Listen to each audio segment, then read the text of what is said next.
আসসালামু আলাইকুম। মহামান্য রাষ্ট্রপতির হস্তক্ষেপে বাংলাদেশ সেনাবাহিনীর তত্ত্বাবধানে পাবনা প্রাণকেন্দ্র ইসামতি নদী খনন কাজ চলতেছে।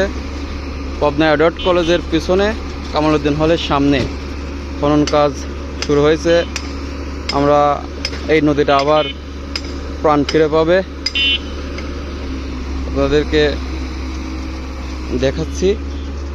নদীর খনন কাজ মধ্যে পাবনা শহরে শুরু হয়ে গেছে।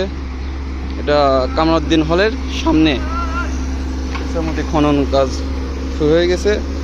আপাতত এই দিক থেকে খনন হয়ে আসতেছে। এটা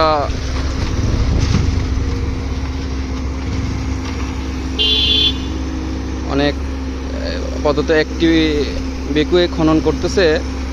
এর পরিপ্রেক্ষিতে অনেকগুলো আসবে আর কি বেকু। এই পর্যন্ত আপডেট আপনাদেরকে জানালাম। আসসালামু আলাইকুম।